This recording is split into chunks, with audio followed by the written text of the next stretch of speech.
নমস্কাৰ স্বাগতম জনালো আমাৰ আন এটা ভিডিঅ'লৈ এই ভিডিঅ'টোত আমি আলোচনা কৰিম ইণ্ডিয়ান জেনেৰেল নলেজৰ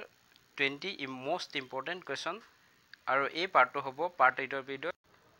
আজিৰ আমাৰ প্ৰথম কোৱেশ্চনটো হ'ব কোনে প্ৰথমে মানচিত্ৰ অংকনত বৈজ্ঞানিক পদ্ধতি অৱলম্বন কৰিছিল ইয়াৰে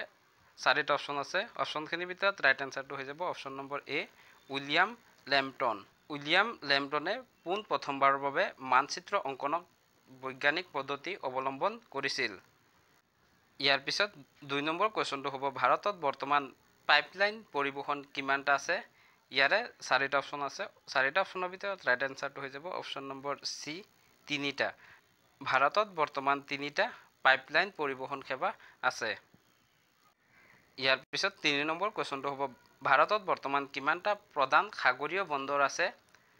ইয়াৰে অপচনখিনিৰ ভিতৰত ৰাইট আনসাৰটো হৈ যাব অপচন নম্বৰ বি 12টা ভাৰতত বৰ্তমান 12টা প্ৰধান সাগৰীয় বন্দৰ আছে আৰু সেই 12টা বন্দৰ হ'ল এনে ধৰণৰ মুম্বাই জৱাহৰলাল নেহেৰু বন্দৰ মৰ্মগোৱা নিউ মাঙ্গালুৰু কুশি কলকাতা হালদিয়া পাৰাদ্বীপ বিশাখাপট্টনম চেন্নাই ইন্দোৰ আৰু টুটিকোৰিন এই 12টা হ'ল ভাৰতৰ বৰ্তমান প্ৰধান সাগৰীয় বন্দৰ 4 নম্বৰ কোৱেশ্চনটো হ'ব ভাৰতৰ আটাইতকৈ দীঘল নদী কোনখন ইয়াৰে অপচনখিনিৰ ভিতৰত ৰাইট আনসাৰটো হৈ যাব অপচন নম্বৰ সি গংগা নদী ভাৰতৰ আটাইতকৈ দীঘল নদীখন হ'ল গংগা নদী আৰু আটাইতকৈ বহল নদীখন হ'ল ব্ৰহ্মপুত্ৰ ইয়াৰ পিছত 5 নম্বৰ কোৱেশ্চনটো হ'ব ভাৰতৰ সৰ্বোচ্চ শৃংগটো কোনটো ইয়াৰে অপচনখিনিৰ ভিতৰত ৰাইট আনসাৰটো হৈ যাব অপচন নম্বৰ এ K2 হ'ল ভাৰতৰ সৰ্বোচ্চ শৃংগ ইয়াৰ পিছত 6 নম্বৰ কোৱেশ্চনটো হ'ব সত্যৰত প্ৰকাশ গ্ৰন্থখনৰ লিখক কোন আছিল ইয়াৰে অপচনখিনিৰ ভিতৰত ৰাইট আনসাৰটো হৈ যাব অপচন নম্বৰ ডি দয়ানন্দ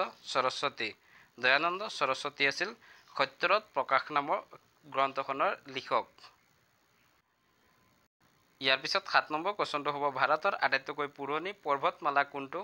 ইয়াৰে অপচনখিনিৰ ভিতৰত ৰাইট আনসাৰটো হৈ যাব অপচন নম্বৰ সি আৰাৱলী ৰেঞ্জ হ'ল ভাৰতৰ আটাইতকৈ পুৰণি পৰ্বতমালা ইয়াৰ পিছত 8 নম্বৰ কোৱেশ্চনটো হ'ব কোনে ভাৰতত ইংৰাজী শিক্ষা বাধ্যতামূলক কৰিছিল ইয়াৰে চাৰিটা অপচনৰ ভিতৰত ৰাইট আনসাৰটো হৈ যাব অপচন নম্বৰ এ লৰ্ড উইলিয়াম বেণ্টিঙে ভাৰতত ইংৰাজী শিক্ষা বাধ্যতামূলক কৰিছিল কিমান চনত কৰিছিল ইয়াৰ উত্তৰটো আপোনালোকে কমেণ্ট কৰি জনাওক 9 নম্বৰ কোৱেশ্চনটো হ'ব ভাৰতীয় সংবিধানৰ কোনটো অনুচ্ছেদে জৰুৰীকালীন বিধানৰ বিষয়ে আলোচনা কৰে ভাৰতৰ সংবিধানৰ অনুচ্ছেদ 352 অনুচ্ছেদ 360 আৰু অনুচ্ছেদ 356 এই তিনিটা অনুচ্ছেদে জৰুৰীকালীন বিধানৰ আলোচনা কৰে সেয়ে আমাৰ ৰাইট আনসাৰটো হৈ যাব অপচন নম্বৰ ডি ওপৰৰ আটাইকেইটা ইয়াৰ পিছত 10 নম্বৰ কোৱেশ্চনটো হ'ব কৰ্ণাটকৰ সূৰ্য মন্দিৰ কোন ৰাজ্যত অৱস্থিত ইয়াৰে অপচনখিনিৰ ভিতৰত ৰাইট আনসাৰটো হৈ যাব অপচন নম্বৰ বি উৰিষ্যাত কৰ্ণাটকৰ সূৰ্য মন্দিৰ অৱস্থিত ইয়াৰ উপৰিও পাঞ্জাৱৰ অমৃতসৰত গোল্ডেন টেম্পল অৱস্থিত ইয়াৰ পিছত 11 নম্বৰ কোৱেশ্চনটো হ'ব ভাৰতৰ আটাইতকৈ দীঘল ৰাষ্ট্ৰীয় ঘাইপথ কোনটো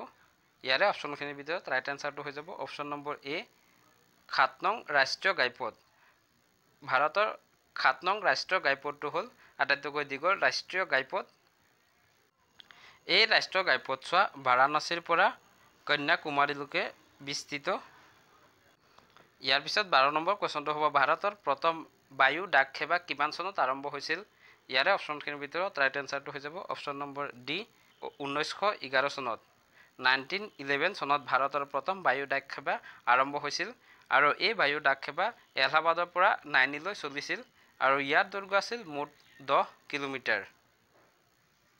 ইয়াৰ পিছত 13 নম্বৰ কোৱেশ্চনটো হ'ব 1942 চনৰ আন্দোলনত কোনে ভাৰত ত্যাগ শ্লোগানটো দিছিল ইয়াৰে অপচনৰ ভিতৰত ৰাইট আনসাৰটো হৈ যাব অপচন নম্বৰ বি মহাত্মা গান্ধীয়ে 1942 চনৰ আন্দোলনত ভাৰত ত্যাগ শ্লোগানটো দিছিল ইয়াৰ পিছত 14 নম্বৰ কোৱেশ্চনটো হ'ব স্বাধীন ভাৰতৰ প্ৰথম গভৰ্ণৰ জেনেৰেল কোন আছিল ইয়াৰে অপচনখিনিৰ ভিতৰত ৰাইট আনসাৰটো হৈ যাব option number B Lord Mountbatten আছিল স্বাধীন ভাৰতৰ প্ৰথম গভৰ্ণৰ জেনেৰেল ইয়াৰ পিছত 15 নম্বৰ কুৱেশ্যনটো হ'ব পৃথিৱীৰ আটাইতকৈ প্ৰাচীন মানচিত্ৰ ক'ত আৱিষ্কাৰ হৈছিল ইয়াৰে অপশ্যনখিনিৰ ভিতৰত ৰাইট এনচাৰটো হৈ যাব অপশ্যন নম্বৰ বি মেছোপটেমিয়াত। মেছোপটেমিয়াত পৃথিৱীৰ প্ৰথমখন মানচিত্ৰ আৱিষ্কাৰ হৈছিল আৰু এই মেছোপটেমিয়াৰ বৰ্তমান নাম হ'ল ইৰাণ। ইয়াৰ পিছত 16 নম্বৰ কুৱেশ্যনটো হ'ব কোনখন দেশত প্ৰথম স্কেলৰ সহায়ত মানচিত্ৰ অংকন কৰা হৈছিল? ইয়াৰে অপশ্যনখিনিৰ ভিতৰত ৰাইট এনচাৰটো হৈ যাব অপশ্যন নম্বৰ চি চীন দেশত। চীন দেশত প্ৰথম মানচিত্ৰ অংকনত স্কেল ব্যৱহাৰ কৰা হৈছিল।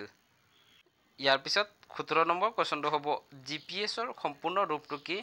ইয়াৰে 4টা অপশ্যনৰ ভিতৰত ৰাইট এনচাৰটো হৈ যাব option number B global positioning system. GPS-ৰ সম্পূৰ্ণ ৰূপটো হ'ল গ্ল'বেল পজিশ্যনিং ছিষ্টেম। ইয়াৰ পিছত 18 নম্বৰ কুৱেশ্যনটো হ'ব ছাৰ্ভে অফ ইণ্ডিয়া নামৰ প্ৰতিষ্ঠানটো কিমান চনত স্থাপন হৈছিল? ইয়াৰে অপশ্যনখিনিৰ ভিতৰত ৰাইট এনচাৰটো হৈ যাব অপশ্যন নম্বৰ এ 1767 চনত। 1767 চনত ছাৰ্ভে অফ ইণ্ডিয়া নামৰ প্ৰতিষ্ঠানটো স্থাপন হয়। ইয়াৰ পিছত 19 নম্বৰ কুৱেশ্যনটো হ'ব কোনে প্ৰথম দ্ৰাঘিমাংশ আৰু অক্ষাংশৰ সহায়ত ঠাইৰ অৱস্থা নিৰ্ণয় কৰিছিল? ইয়াৰে অপশ্যনখিনিৰ ভিতৰত ৰাইট এনচাৰটো হৈ যাব অপশ্যন নম্বৰ বি টলেমি। টলেমিয়ে প্ৰথম দ্ৰাঘিমাংশ আৰু অক্ষাংশৰ সহায়ত বস্তুৰ ঠাইৰ অৱস্থা নিৰ্ণয় কৰিছিল। ইয়াৰ পিছত 20 নম্বৰ কুৱেশ্যনটো হ'ব ভাৰতীয় সংবিধানৰ কোনটো অনুচ্ছেদে মৌলিক অধিকাৰৰ বিষয়ে আলোচনা কৰিছে? ইয়াৰে অপশ্যনখিনিৰ ভিতৰত ৰাইট এনচাৰটো হৈ যাব অপশ্যন নম্বৰ বি 12ৰ পৰা 35 নং অনুচ্ছেদ। ভাৰতৰ সংবিধানৰ অনুচ্ছেদ 12ৰ পৰা 35 নং অনুচ্ছেদলৈ মৌলিক অধিকাৰৰ বিষয়ে আলোচনা কৰা হৈছে। ভাৰতীয় সংবিধানৰ মুঠ 6টা মৌলিক অধিকাৰ আছে, 11টা মৌলিক কৰ্তব্যৰ বিষয়ে উল্লেখ আছে। এই 20টা আছিল আজিৰ আমাৰ ভিডিঅ'টোত আলোচনা কৰিবলগীয়া মোষ্ট ইম্পৰ্টেণ্ট ইণ্ডিয়ান জিকেৰ কুৱেশ্যনখিনি কেনেকুৱা হ'ল আপোনালোকে কমেণ্ট কৰি জনাব। যদি কুৱেশ্যনখিনি ইম্পৰ্টেণ্ট বুলি ভাবে তেতিয়াহ'লে কুৱেশ্যনখিনি নোট ডাউন কৰি যাওক, আৰু যদি ইয়াত কিবা ভুল হৈছে তেতিয়াহ'লে সেই ভুলটো আঙুলিয়াই দিব বুলি আশা ৰাখিছোঁ। ইয়াৰ পিছত আজিৰ আমাৰ কুৱেশ্যনটো হ'ব